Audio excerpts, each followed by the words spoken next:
This video contains or may contain spoilers for Hollow Knight. No matter which ending you get in Hollow Knight, the knight ends up making a big sacrifice, whether it's being locked up forever, basically dying, or whatever the hell is going on in the Godmaster endings. Since the kingdom of Hallownest had already long fallen to ruin when the knight returned, one might question just how worth it the knight's sacrifice ends up being. However, there are still plenty of living and non-infected bugs still left even after the fall of the kingdom, and at least some are saved with each ending. In this video, I'll be taking a look at just which bugs those are. The bugs who are always saved with Hallownest regardless of the ending are Salubra, Emilicia, Elderbug, Bardoon, Gigi or Jin, Midwife, Lem, Old Stag, Oro, Mato, Shio, the White Lady, Sly, Iselda, Cornifer, Fluke Hermit, the Hunter, Little Fool, Millabelle, Maskmaker, the Snail Shaman, and Willow. Counting Gigi and Jin together, since you can only encounter one of them per save file, that's 23 characters, not an insignificant number. Individually and all together, I'd say they make the knight's sacrifice worth it. Then there are some bugs who are only saved with a certain ending. Hornet is saved in every ending except Sealed Siblings, in which she won't get infected but she's locked away forever, which I wouldn't count as being saved. The Hollow Knight is saved in either of the Godmaster endings, as we can see in the last part of the cutscene. We can probably infer that the Dreamers can be saved with these endings too, if the knight didn't kill them. The Godseeker, however, is not saved in either Godmaster ending, either getting presumably destroyed by Void or vanishing from the flower. There are other bugs whose fate is determined by actions taken in the game that don't have to do with the ending. Zote is saved if you rescue him from the Vengefly King in Green Path and don't leave him to die.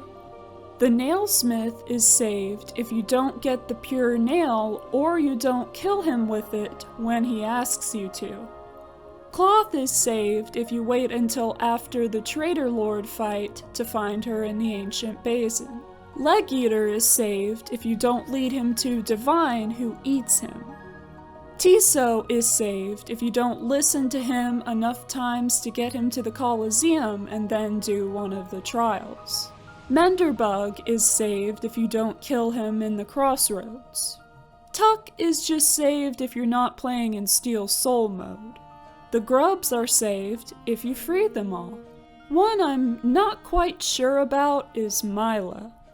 She could be saved if you don't kill her, although she progressively gets more and more infected with the events of the game to the point of attacking the knight, and we don't know whether she'd be cured and revived once the infection is eliminated.